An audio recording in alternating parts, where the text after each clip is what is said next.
تمسيو زينا كسمعكم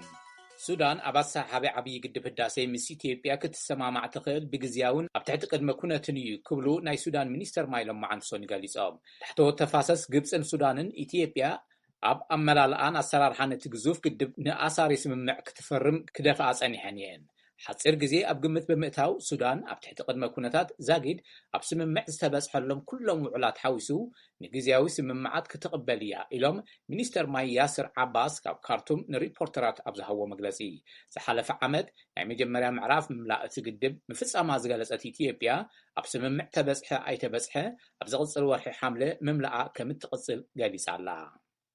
ናይ ኤርትራ ኦርቶዶክስ ተዋህዶ ቤተክርስቲያን ሰንበት 13 ሰነ 2021 ኣብ ቤተክርስቲያን ርእሰ አድባራት ደብረ ጽዮን ቅድስት ማርያም አስመራ 50 ፓትርያርክ ብክብ ዝበለ ማዕረግ ቀቢዓ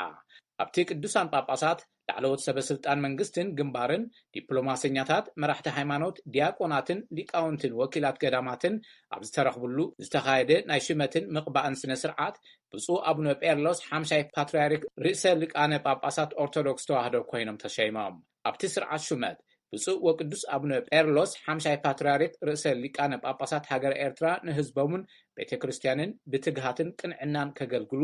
ቃለ መሐላ ፈጺሞም ሊቀ ጳጳሳት ሃገረ ስብከት ደቡብ ዓዲ ቀይሕ ዝነበሩ ብፁዕ ወቅዱስ አቡነ ቄርሎስ ራብዓይ ፓትርያርክ ድሕረ ምዕራፎም ድሕሪ 5 ዓመታት ኣብ ዝሓለፈ ወርሒ ጉንበት ኣብ ዝተገብረ መረፃ ካብቶም ዝቐረቡ 5 ሕፁያት ሙሉእ ጸብለልታ ድምፂ ብምርካብ ነዚ ሽመት ከም ዝበቕዑ በጽሕፈት መንበረ ፓትርያርክ ገሊጹሎ ርእሰ ሊቃነ ጳጳሳት ካቶሊካዊት ቤተክርስቲያን ፖፕ ፍራንሲስ ብፍላይ ብከቢድ ሰብኣዊ ቅልውላው ምስ ተጠቅዐ ህዝቢ ትግራይ ኢትዮጵያ ቀረባ እየ ኢሎም ትማል ሰንበት ብትዊተር ኣብ ዘሕለፍዎ መልእኽቲ ሁከት ጠጠው ክብል ናይ ምግብን ጥዕናን ሓገዝ ንኹሉ ክረጋገጽን ማሕበራዊ ሰናያ ብቁልጡፍ ክምለስን ብሓባር ንጸሊ ክብሉ ጸዊዖም ቶም ርእሰ ሊቃነ ጳጳሳት ኣብ ኢትዮጵያ ክልል ትግራይ ብኣሽሓት ዝቁጸሩ ህጻናት ብጥሜትን ዋሕድት ዝተመጣጠነ ምግብን ዝፍጠሩ ሕማማት ይሞቱ ምህላዎም ትካላት ውድብ ሕብራት ሃገራት ዓለም አጠንቂቑ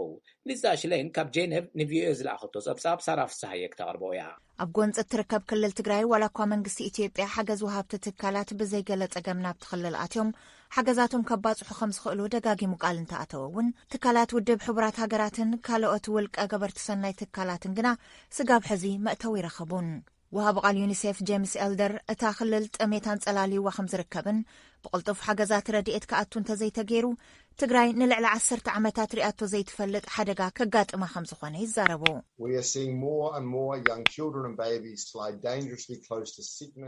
በዝሒ ቁጥሪ ዘለዎም ዕሸላት ህጻናት በብመዓልቱ ኣደዳ ብዋሕዲ ዝተመጣጠነ መግቢ ዝኽሰት ሕማምን ሞትን ክኾኑ ከለዉ ንርኢ ኣለና ኣቐዲምና ኸነጠንቀቕ ጸኒሕና ኢና ሕዚ ድማ ኣብዚ በፂሕና ንርከብ ኣብ 10 ዓመታት ድሕሪ ሶማልያ ዝዓበየ ቁጥሪ ዝሓዘ ህጹጽ ሓገዝ መግቢ ዘድልዮ ህዝቢ ሕዚ ክንርኢ ክኢልና ኢና ብምዃኑ እዚ ብትኽክል ዘጋጥም ዘሎ እዩ ብ10ታት ኣሽሓት ዝቁጸሩ ህጻናት ኣብ ኣፍ ደገ ሞት ይርከቡ እዮም ዝበሉ ከመቆጻጽሪ ኣውሮፓ ኣብ 2010 ስጋብ 2011 ናብ ዝነበረ እዋን ኣብ ሶማልያ ብጥሜት ከባቢ 4 ሚልዮን ዝጽግዑ ሰባት ዝሞቱ ኮይኖም ካብዚኦም እቶም ልዕሊ ፍርቂ ዝኾኑ ትሕቲ 5 ዓመት ዝዕድሚኦም ህጻናት እዮም ነይሮም ውድብ ሕብራት ሃገራት ብወገኑ ልዕሊ 350,000 ዝኸውን ህዝቢ ኣብዚ እዋን ኣብ ትግራይ ኣብ ጫፍ ጥሜት በፂሑ ይርከብ ከባቢ 33,000 ዝኸውን ሰብኣዊ ሓገዛት ኣብ ዘይበጽሕሎም ከባብታት ዝርከቡ ህጻናት ምስ ሞት ተፋጢጦም ኣለዉ ከም ሓበሬታ ትካል ጥዕና ዓለም ጉጅለ ገበርቲ ሰናይን ተንቀሳቐስቲ ክሊኒካት ጥዕናን ናብ ትግራይ ከተኣታተው ሓገዝ ክገብሩን ድልዋት ምዃኖም እንተገለጹውን ኣብቲ ከባቢ ብዘለዉ ተዋጋእቲ ሓይልታት ክምለሱ ተገይሮም እዮም ኢሉ ወሃቢት ቃል ትካል ጥዕና ዓለም ማርጋሪት ሃሪስ ከም ዝበልኦ ንጥዕና እቲ ማሕበረሰብ ብቕልጡፍ ንምብጻሕ ናብቲ ክልል ምእታው ወሳኒ ጉዳይ ይብላ ብዋሕዲ ዝተመጣጠነ መግቢ ዝተጎድኡ ህጻናት ብዝኾነ ዓይነት ተመሓላለፋይ ሕማም ናይ ምህሳይ ዕድሎም ሰፊሑ ከም ተቕማጥ ዓስወን ንፍዮም ዝበሉ ሕማማት ድማ ብቐሊሉ የጥቅዖም ንሰን ወሲኻን ትካል ጥዕና ዓለም ወፍሪ ክታበት ኮሌራ ኣብ ዝመጽእ ቀዳም ከም ዝጅምርን ኣብዚ ወርሒ ሃርም ምስ ዘሎ ዝናብ ተታሒዙ ዝርግሐት ሕማም ይጋፋሕ እዩ ዘሎ ኢለን ቅድሚ ሕዚ ከባቢ ትግራይ ነቲ ሕማም ዝተቓልዐ ከባቢ ብምዃኑ ከም ቅድመ መከላኸሊ ተባሂሉ ን4,000 ሰባት ክታበት ይወሃብ መንባሩ ሓቢረንን ነመስግን ሳራ ልክዕ ድሕሪ ሰሙን ንዝካየድ ሓፈሻዊ ምርጫ ኢትዮጵያ ምድላዋት ኣብ ምዝዛም ከም ዝርከብ ሃገራዊ ቦርድ ምርጫ ኣፍሊጡ መድመጽ ወረቐት ካብሎም ምሸት ጀሚሩ ናብ ዝተፈላለዩ ከባቢታት ከም ዝለኣኽ ዝጠቐሰት ኣማኻሪት ኮሙኒኬሽን ቦርድ ምርጫ ሶላይና ሽመልስ ዜጋታት ድምፆም ክህቡ ናይ ምትብባዕ ስራሕ ይስራሕ ምህላው ኣመልኪታ ኣላ ከምኡውን 45,000 ዝኾኑ ናይ ውሽጢ ሃገር ተዓዘብቲ ፍቃድ ምውሳዶም ሓቢራላ። ብምክንያት ፀጥታን ካልእ ዝተፈላለዩ ምክንያታትን ዝመፅእ ሰሙን ምርጫ ዘይካየደሎም 59 ከባቢታት ምርጫ ድማ ንጳጉሜን 1 ከም ዝካየድ ወይዘሪት ሶላኒ ሓቢራላ። እስክንድር ፍሬው ዝለኣኾ ተወልደ ገብርኤል ካቅርቦ እዩ። ኣብ ብሪታንያ ንሰለስተ መዓልታት ዘተዩ መራሕቲ ብቁጠባ ናይ ዝማዕበላ ሃገራት ጉጅለ 7 G7 ሰፊሕ መግለፂ ብምውፃእ ዋዕሎኦም ዛዚሞም። ግሎባላዊ ሓላፍነትን ዓለም ለኸ ስጉምትን ኣብ ትሕቲ ዝብር ኣርእስቲ ኣብ ክልል ትግራይ ብዝቐፀለ ግጭትን ብኣማእቲ ኣሽሓት ዝቁፀሩ ሰባት ኣብ ኩነታት ዓፀቦ ዝርከቡ ሓዊሱ ኣብ ዝለዓለ ሰብኣዊ ሓደጋ ከም ዘለው ዝሕብሩ ፀብፃባት ብዓሙቕ ተሻቂልና ኣለና ይብል እቲ መግለፂ። ሰፊሕ ፆታዊ ዓመፅ ሓዊሱ ንቐጻሊ ግፍዕታት ንኹንን ዝበለ እቲ መግለፂ ብናይ ሕቡራት መንግስታት ቤት ጽሕፈት ላዕለዋይ ኮሚሽነር ንሰብኣዊ መሰላት ይካየድ ዘሎ ምርመራታት ብሓጎስ ንቕበሎ፣ ኣብ ትግራይ ተፈፂሞም ዝበሃሉ ምግሃስታት ሰብኣዊ መሰላት ሙሉእ ተሓታትነት ክረጋገፅን ፈጸምቲ ናብ ፍትሒ ክቐርቡን ንጽውዕ ይብል። ተጻብኦታት ብዘይወዓል ሕደር ጠጠው ክብል ንጽውዕ፣ ሰብኣዊ ረድኤት ኣብ ኩሎም ከባቢታት ዘይተደረተ ተበጻሕነት ክረጋገፅን ወታደራት ኤርትራ ብዘይወዓል ሕዳር ክወፁን ንጽውዕ ይብል። ኩሎም ወገናት እንኮ መፍትሒ ናይቲ ቅልውላው ዝኾነ ተኣማኒ ፖለቲካዊ መስርሕ ክስዕቡ ነተሓሳስብ ይብል እቲ መግለፂ ብምውሳኽ። ብተወሳኺ መራሕቲ ኢትዮጵያ ኣብ ምኽባር ሰብኣውን ፖለቲካውን መሰላት ኩሎም ኢትዮጵያውያን ንቕድሚት ዝጥምት ሃገራዊ ዕርቅን ምርድዳእን መሰረት ዝገበረ ሰፊሕን ሓቋፊን ፖለቲካዊ መስርሕ ከሰጉሙ ንጽውዕ ኢሉሎ እቲ መግለፂ። እዚ ከምዚ ኢሉ እናሃለወ ናይ ሕቡራት መንግስታት ዋና ጸሓፊ ዝነበሩ ባንኪሙን፣ ፕሬዚዳንት ዩናይትድ ስቴትስ ዝነበሩ ጂም ካርተር፣ ዴዝሞንድ ቱቱ፣ ናይ ላይቤሪያ ፕሬዚዳንት ዝነበራ ኤለን ሰርሊፍ ሓዊሱ ብርክት ዝበሉ ፍሉጣት ሰባት ኣባላት ዝኾኑሉ ዘ ኤለርስ ዝተባሃለ ፋውንዴሽን ቤት ምክሪ ፀጥታን ሕብረት ኣፍሪካን ንዞባዊ ሰላምን ፀጥታን ቀርኒ ኣፍሪካ ግልፂ ዝኾነ ሓደጋ ደቂኑ ዘሎ ዝበልዎ ኣብ ትግራይ ኢትዮጵያ ዘጋጠመ ሰብኣዊ መሰላትን ቅልውላው ንምፍታሕ ቅልጡፍ ስጉምታት ክወስዱ ልማዓን ፀዊዑ። ናይ ሕቡራት መንግስታት ኣወሃዲ ህፁፅ ረድኤት ኣብ ትግራይ ዓፀበሎ ኢሉ ዝሓለፈ ሰሙን ምስ ምእዋጁ ኣብቲ ግጭት ዝተሳተፉ ኩሎም ወገናት ብፍላይ ድማ ሓይልታት ምክልኻል ኢትዮጵያን ኤርትራን ትካላት ረድኤት ናብ ዘድልዮም ሰባት ከይሓልፍ ምኽልካሎም ጠጠው ከብሉ ዘኤልደርስ ኣተሓሳሲቡ።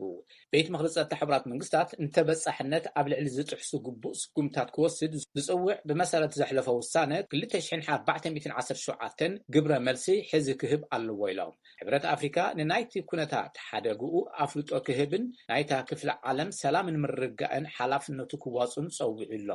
ኣባልቲ ኤለርስ ዝኾና ፕሬዚዳንት ሰራሊዮን ዝነበራ ኤለን ሰርሊፍ ኣብ መቐመጢት ሕብረት ኣፍሪካ ኣብ ዝኾነት ኣብ ኢትዮጵያ የጋጥም ዘሎ ናይ ሰብኣዊ መሰላትን ጥፍኣት ክፈትሕ ንሕብረት ኣፍሪካ ዝፅውዕ ኢለን። ሃለዋት ሓይልታት ኤርትራ ንናይ ኢትዮጵያን ናይቲ ዞባን ምርግጋእ ብዛዕበየ ይዕንቅፈሎ ዝበለ እዚ መግለፂ ጉጅለ 7 ወታደራት ኤርትራ ካብ ትግራይ ብዘይወዓል ሕደር ክወፁ ምፅውዑ ንድግፍ ኢሉ ኣብ ልዕሊ ደቂ ኣንስትዮን ኣዋልድን ንዝፍፀም ሰፊሕ ፆታዊ ዓመፅን ፆታ መሰረት ዝገበረ ህውከትን ንኹንን ዝበለ እዚ መግለፂ መግሃስታት ሰብኣዊ መሰላት ክምርመሩ ፀዊዑ።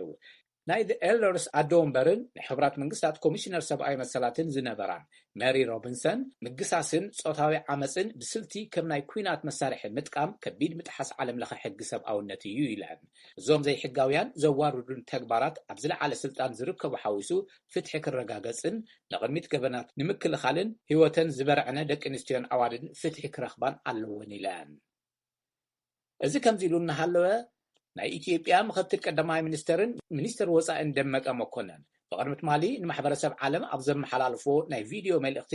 መንግስቶም ንናይ ትግራይ ቅልውላው ምላሽ ንምሃብ ይሰርሖም ዘለዎ ተግባራት ብምብራህ ነገራት ናብ ሕልኽላፍ ኩነታት ዝቕይር ዘይግቡእ ተፅዕኖ ኣብ ልዕሊ ኢትዮጵያ ምዕራፍ ነቲ ተግባር ዘጋድድ እምበር መፍትሒ ኣየምፅን ኢሎም ንሶም ብምውሳኽ ኢትዮጵያ ኣብ ክልል ትግራይ ዘሎ ሰብኣዊ ረድኤት ንምምሕያሽ ማሕበራዊ ርክባት ንምምላእ መሰረታዊ ኣገልግሎት ናብቲ ንቡር ትሕዝትኡ ክምለስን ምስ መሻርክቲ ኣካላት ንምስራሕ ድልውቲ እያ።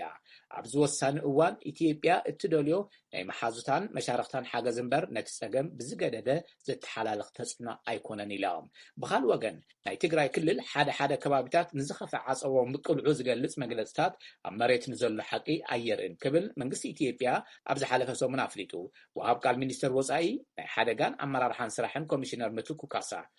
መወዳእታ ዝሓለፈ ሰሙን ኣብ ዝሃብዎ ሓበራዊ ጋዜጣዊ መግለፂ ኣብቲ ከባቢ ክሕረስ ዝኽእል መሬት 70% ንሕርሻ ድልዊ ምዃኑ ብምጥቃስ እዚ ድማ ዝኸፈ ጥሜት ዘትርፍ እዩ ኢሎም ንኣተሓሕዛ ሰብኣዊ መሰላት ብዝምልከት ቅድም ክብል መግለፂ ዝሃቡ ናይቲ ሃገር ጠቅላላ ዓቃቢ ሕጊ ዶክተር ጌድዮን ጠሜውጦስ ኣብቲ ክልል ዝተፈፀመ ምድፋርን ካልኦት ገበናትን እናጻረዩ ክስታት ይምስርቱ ከም ዘለዉ ገሊፆም እዮም። ኣስታት 200 ሰባት ጽዒና ናብ ማያት የመን ካብ ዝጠለቐት ጀልባ ሎማዓንሶኒ ናይ 25 ሰባት ሬሳ ምርካቡ ንሓደ በዓል ስልጣን ክፍለ ግዝኣ ዝተቐሰ AFP ጸብሲቡ ነቶም ሬሳታት ዝረኸቡ ገፈፍቲ ዓሳ ነቶም ሬሳታት ራስ አልዓራ ኣብ ዝተባሃለ ደቡብ ክፍለ ግዝኣት ላሂድ ሰፈፍ እናበሉ ከም ዝረኸብዎም ንAFP ገሊፆም ዜና ኣብዚ ይፍጸም።